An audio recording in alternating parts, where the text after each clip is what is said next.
প্রিয় দশম শ্রেণীর শিক্ষার্থী বন্ধুরা, তোমরা যারা 2025 সালে মাধ্যমিক ফাইনাল পরীক্ষা দেবে, তোমাদের জন্য আজকের এই ভূগোলের 5 মার্কসের সম্পূর্ণ লাস্ট মিনিট সাজেশনটি মোস্ট ইম্পর্টেন্ট।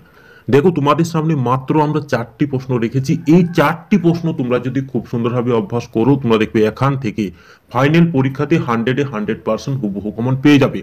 কারণ আমরা এই প্রশ্নগুলো বিভিন্ন টেস্ট পেপার থেকে, যে প্রশ্নগুলো বারবার রিপিটেশন রয়েছে এবং যে প্রশ্নগুলো এবছর আসবে সেই প্রশ্নগুলোই রেখেছি। তোমরা যদি কেবলমাত্র এই প্রশ্নগুলো অভ্যাস করো, তোমরা দেখবে এখান থেকে ফাইনাল পরীক্ষাতে 100% হুবহু কমন পেয়ে যাবে। এর বাইরে থেকে তোমাদের একটি প্রশ্ন অভ্যাস করতে হবে না, এতটা কিন্তু গ্যারান্টি দিয়ে বলতে পারি। তো তোমরা দেখে নাও এই প্রশ্নগুলো। দেখো, তোমাদের 5.1 এ যে কোনো দুটি প্রশ্নের উত্তর দাও। 5 × 2 = 10।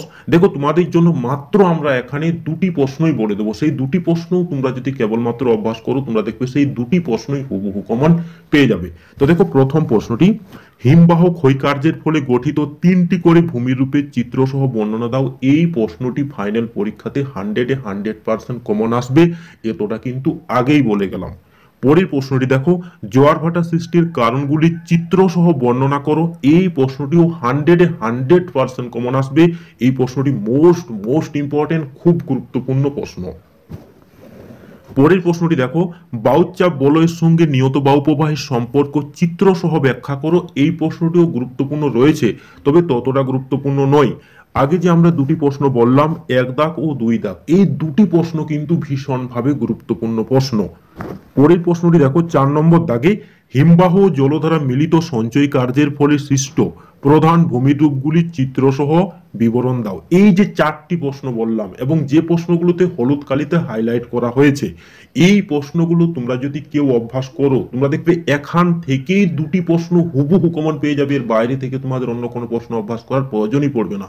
তাও আমরা তোমাদের জন্য আর 2-1টি প্রশ্ন রেখেছি।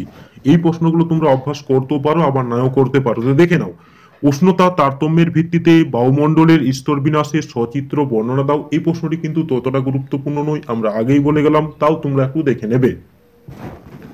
পরের প্রশ্নটি দেখো, বায়ু সঞ্চয় কার্যের ফলে সৃষ্টি ভূমিরূপগুলি চিত্রসহ আলোচনা করো। এই প্রশ্নটিও কিন্তু ততটা গুরুত্বপূর্ণ নয়, তাও তোমরা একটুকু দেখে নেবে। এই যে প্রশ্নগুলো বললাম, তোমরা দেখবে এখান থেকেই 100% হুবহু কমন পেয়ে যাবে।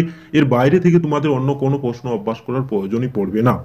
তারপরে দেখে নাও, 5.2 দাগে যে কোনো দুটি প্রশ্নের উত্তর দাও। 5 × 2 = 10।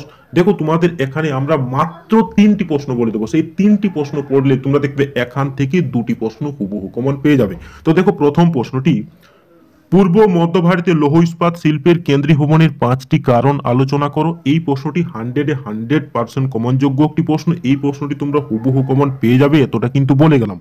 পরের প্রশ্নটি দেখো, পশ্চিম হিমালয়ের ভূপ্রকৃতির একটি সংক্ষিপ্ত আলোচনা করে। এই প্রশ্নটি ততটা গুরুত্বপূর্ণ নয়, তাও তোমরা একটু দেখে নেবে। পরের প্রশ্নটি দেখো, ভারতের পূর্ব ও পশ্চিম উপকূলের সমভূমির পার্থক্য লেখো। এই প্রশ্নটিও 100% কমনযোগ্য প্রশ্ন। তোমরা যদি এই প্রশ্নগুলো অভ্যাস করো, তোমরা দেখবে এখান থেকে অথবা সমেত হুবহু কমন পেয়ে যাবে। এর বাইরে থেকে তোমাদের অন্য কোনো প্রশ্ন অভ্যাস করার প্রয়োজনই পড়বে না। তারপরে দেখে নাও, 4 নম্বর দাগে, চা, গম, কফি ও ধান চাষের অনুকূল প্রাকৃতিক পরিবেশ আলোচনা করো। এই প্রশ্নটিও 100% কমনযোগ্য প্রশ্ন। এখান থেকে তোমরা একটি প্রশ্ন হুবহু কমন পেয়ে যাবে, এতটা কিন্তু বলে গেলাম। তারপরে দেখে নাও, 5 নম্বর দাগে, ভারতের নগরায়নের প্রধান সমস্যাগুলি আলোচনা করো। এই প্রশ্নটিও গুরুত্বপূর্ণ রয়েছে, এই প্রশ্নটিও কিন্তু মোস্ট ইম্পর্টেন্ট। তবে দেখো, আমরা যে প্রশ্নগুলোতে হলুদ কালিতে হাইলাইট করে রেখেছি, এই প্রশ্নগুলো তোমরা যদি কেবলমাত্র অভ্যাস করো, তোমরা দেখবে এখান থেকে 100% হুবহু কমন পেয়ে যাবে। তারপরে দেখে নাও, 6 নম্বর দাগে, ভারতের জলবায়ু নিয়ন্ত্রণের কারণগুলি আলোচনা করো। এই প্রশ্নটিও গুরুত্বপূর্ণ রয়েছে, তবে ততটা গুরুত্বপূর্ণ নয়। ভারতে পলিমৃত্তিকা ও কৃষ্ণমৃত্তিকার বৈশিষ্ট্য আলোচনা করো। এই প্রশ্নটিও গুরুত্বপূর্ণ রয়েছে, তবে আগেই বলছি এই প্রশ্নগুলো কিন্তু ততটা গুরুত্বপূর্ণ নয়। তারপরে দেখে নাও, 8 নম্বর দাগে, ভারতের জনসংখ্যা বন্টনের 5টি কারণ লেখো। এই যে প্রশ্নগুলো তোমাদের সামনে রেখেছি, এই প্রশ্নগুলো তোমরা যদি কেউ অভ্যাস করো, তোমরা দেখবে এখান থেকে অথবা সমেত হুবহু কমন পেয়ে যাবে। এর বাইরে থেকে তোমাদের অন্য কোনো প্রশ্ন অভ্যাস করতে হবে না। তোমাদের যদি ভিডিওটি ভালো লেগে থাকে, তাহলে চ্যানেলটা নিশ্চয়ই সাবস্ক্রাইব করে দেবে এবং লাইক করতে নিশ্চয়ই ভুলবে না।